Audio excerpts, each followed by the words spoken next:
Hello my dear students, हम यहाँ पर बात कर रहे हैं क्लास 11th फिजिक्स के चैप्टर ग्रेविटेशन की। और लास्ट लेक्चर हमने देखा था ग्रेविटेशनल फील्ड इंटेंसिटी।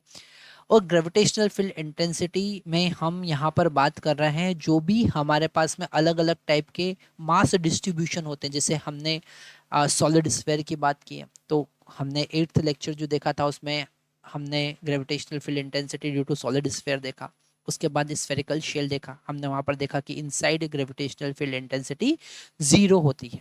हम आगे यहाँ पर बढ़ते हैं और आज हम बात करेंगे gravitational field intensity due to circular ring. उससे पहले एक छोटा सा कॉन्सेप्ट हम देखते हैं।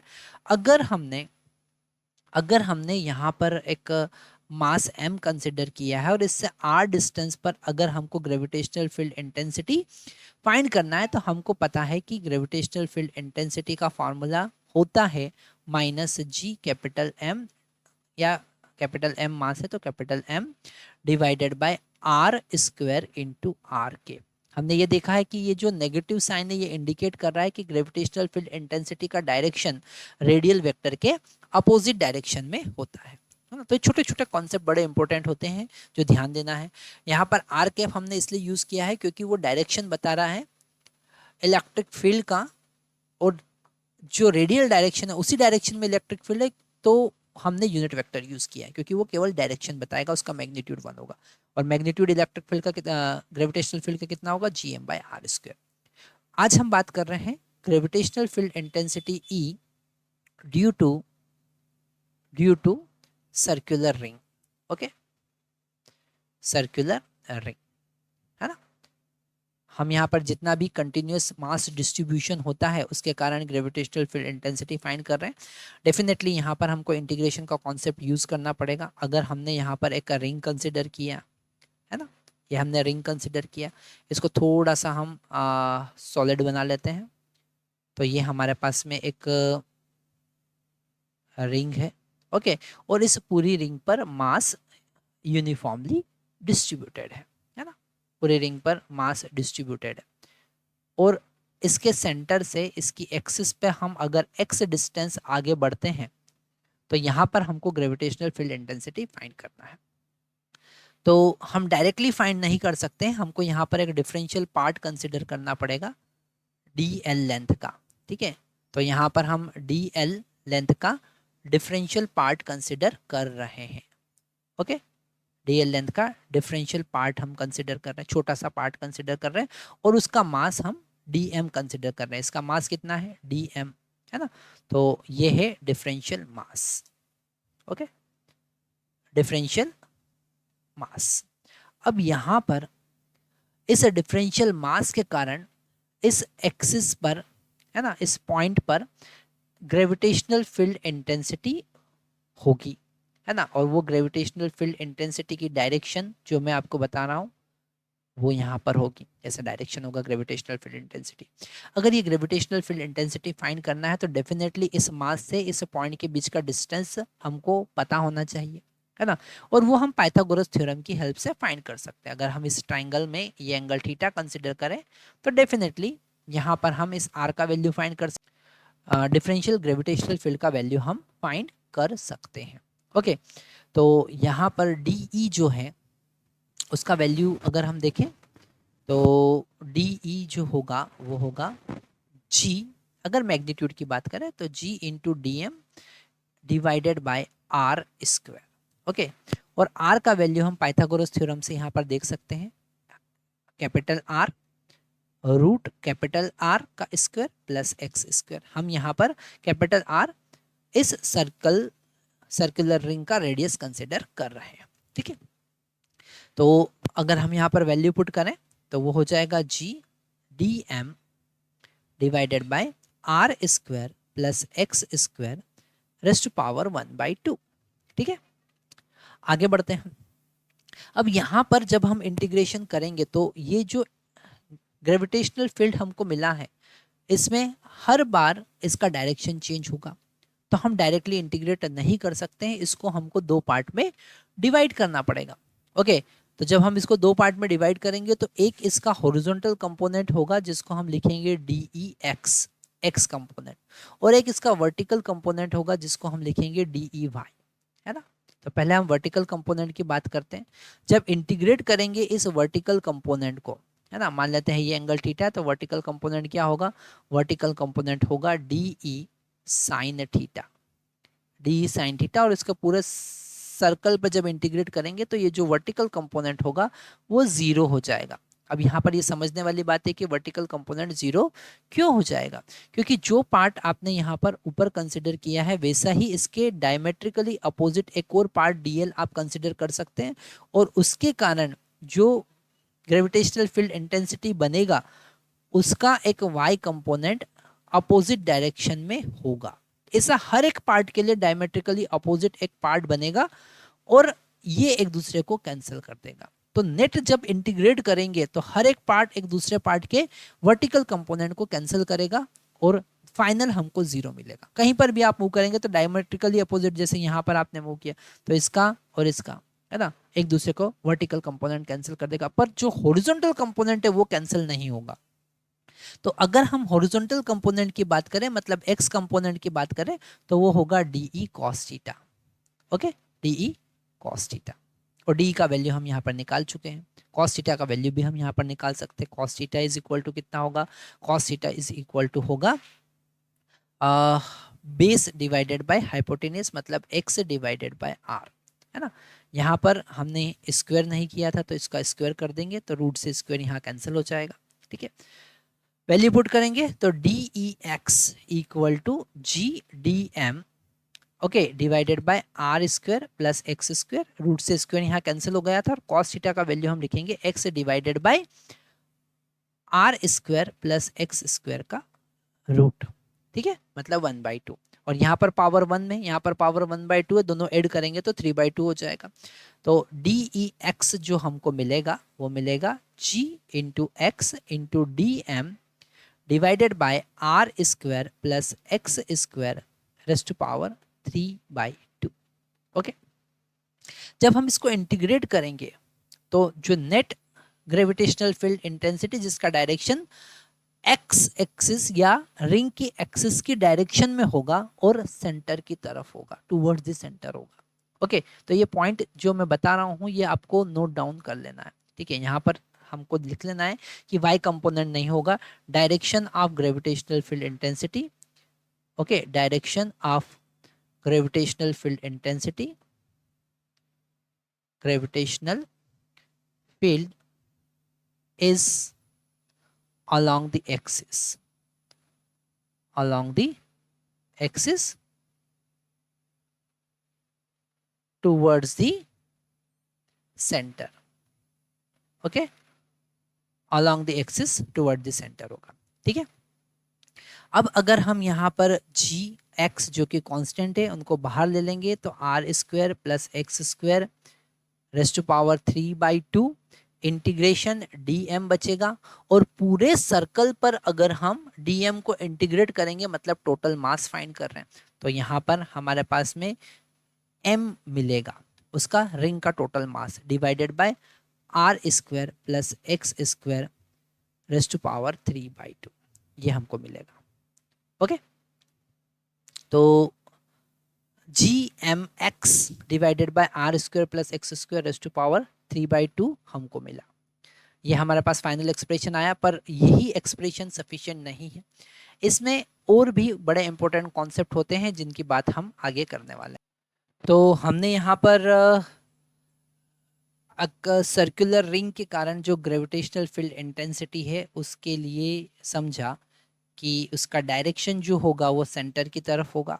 ओके, ये ई का डायरेक्शन सेंटर की तरफ होगा और इसका मैग्नीट्यूड होगा G capital M x divided by are square plus x square raised to power 3/2। Okay, अगर हम इस को प्लॉट करते हैं, है ना, अगर हम प्लॉट करते हैं तो डेफिनेटली जो ग्रेविटेशनल फील्ड इंटेंसिटी होगा, ओके, वो x इक्वल टू 0 पर, मतलब सेंटर पर 0 होगा। ठीक है, और अगर हम इनफाइनाइट डिस्टेंस पर पहुंच जाते हैं, मतलब बहुत दूर चले जाएंगे, तो भी इनफाइनाइट पर भी ग्रेविटेशनल फील्ड इंटेंसिटी 0 होगा, मतलब सेंटर पर भी 0 है और इनफाइनाइट पर भी 0 है, तो अगर हम ग्राफ प्लॉट करें तो कुछ कंटिन्यूस ग्राफ ऐसा हमको मिलेगा, एक पॉइंट होगा जहां पर उसका वैल्यू मैक्सिमम होगा। ओके, और ये जो पॉइंट है जिसको हम एक्स नॉट लिखते हैं, इसका वैल्यू होगा r/√2, जिसे हम डिराइव भी कर सकते हैं। Okay, same is it is opposite direction में भी ऐसा ही ग्राफ मिलेगा अगर मैग्नीट्यूड को आप प्लॉट कर रहे हैं तो। ठीक है ना, मतलब कि अपोजिट साइड, दूसरी साइड। और यहाँ पर भी हमारे पास में X naught is equal to -r/√2 point होगा जहां पर ग्रेविटेशनल फील्ड इंटेंसिटी मैक्सिमम मिलेगी। ठीक है, अब अगर ये maximum gravitational field intensity r/√2 पर होती है, ये हमको प्रूफ करना है, तो हमको मैक्सिमा मिनिमा का कॉन्सेप्ट यहाँ पर यूज करना पड़ेगा। ओके, तो यहाँ पर अगर हमें ये मैक्सिमम वैल्यू किस पोजीशन पर है फाइंड करना है, तो डिफरेंशिएशन का कॉन्सेप्ट यूज करना पड़ेगा। ओके, मतलब कि for maximum value, for maximum E, this dE by dx equal to 0। Okay, मतलब कि यहाँ पर E का वैल्यू अगर हम रखेंगे, है ना, मतलब d बाई डी एक्स, और E का वैल्यू कितना है, g capital M into X divided by are square plus x square raise to power 3/2, और इसका डिफरेंशिएशन x के रिस्पेक्ट में करना है इज इक्वल टू 0। ठीक है, जब डिफरेंशिएट करेंगे तो g कैपिटल M ये तो कांस्टेंट है, और अब हमारे पास डिफरेंशिएशन केवल बचेगा x divided by X square plus R square to power 3/2 का। ओके, और इक्वल टू 0 हम लिखेंगे। ठीक है, अब यहाँ पर अगर हमारे पास में रेशनल फंक्शन होते हैं, मतलब न्यूमरेटर और डिनोमिनेटर के फॉर्म में, p/q के फॉर्म में अगर रेशनल फंक्शन होते हैं, तो हम डिवाइड रूल यहाँ पर यूज करते हैं, है ना। तो हम क्या करेंगे, ये तो इसको तो कंसिडर नहीं करना, इक्वल टू 0, मतलब हमको इसको ही डिफरेंशिएट करना पड़ेगा। तो X square, okay, denominator that is X square plus R square raise to power 3/2 as it is. Okay,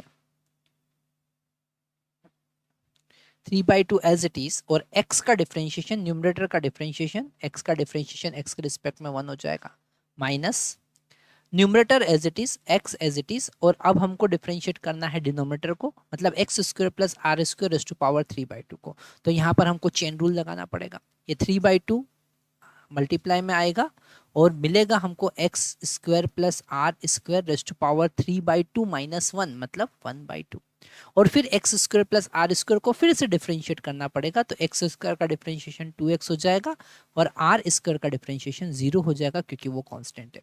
यहाँ पर ये थोड़ा सा ध्यान से समझना पड़ेगा, चेन रूल हमने लगाया है, X square plus R square raise to power 1/2 कैसे आया, 3/2 था, -1 करेंगे 1/2 आ जाएगा, इज इक्वल टू 0, है ना। डिनोमिनेटर में भी यहाँ पर हम ऐसा लिख सकते हैं कि X square plus R square raise to power 3/2 और इसका स्क्वायर, है ना। ये कॉन्सेप्ट थोड़ा सा आपको रिवाइज करना पड़ेगा कि जब रेशनल फंक्शन होते हैं तो डिफरेंशिएट कैसे करते हैं, है ना।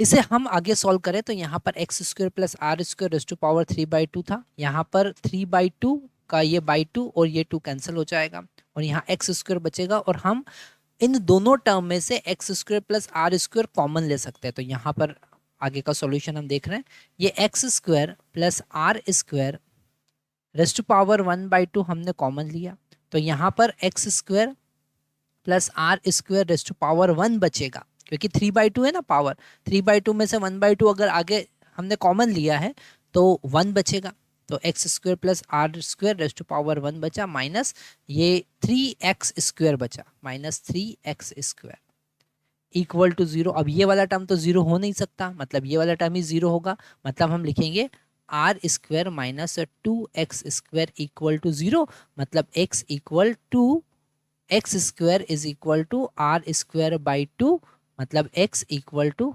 r/√2। तो यहाँ से जब हम इसका स्क्वायर लेंगे तो प्लस माइनस यूज करेंगे, है ना।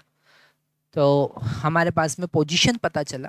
ठीक है, अब आप वीडियो को पॉज कीजिए और एक क्वेश्चन का आंसर आपको देना है कि मैक्सिमम इंटेंसिटी कितना होगा। और वो कैसे फाइंड करेंगे, जब इस x का वैल्यू आप इस e में पुट करेंगे तब आपको ये मैक्सिमम वैल्यू कितनी होगी वो पता चल जाएगी, है ना। तो अगर हमको मैक्सिमम वैल्यू फाइंड करना है तो आपको लिखना पड़ेगा x इक्वल टू r/√2। कितना लिखना पड़ेगा, r/√2, ठीक है। तो यहाँ पर g कैपिटल M, x का वैल्यू r/√2 पुट करेंगे, है ना। वीडियो पॉज कर लीजिए, आप अब आंसर चेक कीजिए, ठीक है, अनपॉज करने के बाद। तो r² प्लस r/√2 और इसका स्क्वायर और इसकी पावर 3/2, है ना। इसको आगे सॉल्व करेंगे, यहाँ पर कलर चेंज कर लेते तो आपको कंफ्यूजन नहीं होगा, है ना। तो इसको आगे सॉल्व करेंगे तो यहाँ पर GMR, है ना, डिवाइडेड बाय √2 डिवाइडेड बाय ये हो जाएगा r² प्लस r²/2 हो जाएगा ये, है ना, है ना। कितना हो जाएगा, r² प्लस r²/2। इसको सॉल्व करेंगे तो हमको मिलेगा 3r²/2 और इसका पावर 3/2, ठीक है। तो ये मैक्सिमम इंटेंसिटी आया। इसको और भी आगे हम सॉल्व कर सकते हैं, ठीक है। आगे सॉल्व करेंगे तो यहाँ पर इसे आप रब कर सकते हैं और आगे सॉल्व कर सकते हैं। तो यहाँ पर हमको मिलेगा G कैपिटल M R और ये जो बाई 2⁻³ है तो इसका पावर हमको मिलेगा 2√2 लिख सकते हैं इसको, और √2 से √2 कैंसिल होगा तो यहाँ पर 2 मिलेगा डिवाइडेड बाय 3√3 इंटू r³ तो फाइनली हमको मिला 2G capital M divided bye 3√3 into r²। ये हमारे पास फाइनल एक्सप्रेशन मिलेगा, ठीक है। थोड़ा सा आप क्रॉस वेरीफाई करेंगे, इसे सॉल्व करेंगे तो आपको इजीली समझ में आ जाएगा, ठीक है। तो हमने इस लेक्चर में जो कॉन्सेप्ट देखा, केवल और केवल ग्रेविटेशनल फील्ड इंटेंसिटी का ही कॉन्सेप्ट नहीं देखा, उसकी मैक्सिमम वैल्यू कैसे फाइंड करेंगे और किस पोजीशन पे मैक्सिमम वैल्यू होगी वो भी हमने देखा, ठीक है। और ये ग्राफिकल रिप्रेजेंटेशन बहुत ज़्यादा इंपॉर्टेंट है, जो आपको समझना पड़ेगा, डायरेक्शन समझना पड़ेगा, हमेशा डायरेक्शन किधर होगी, towards the centre. Thank you very much.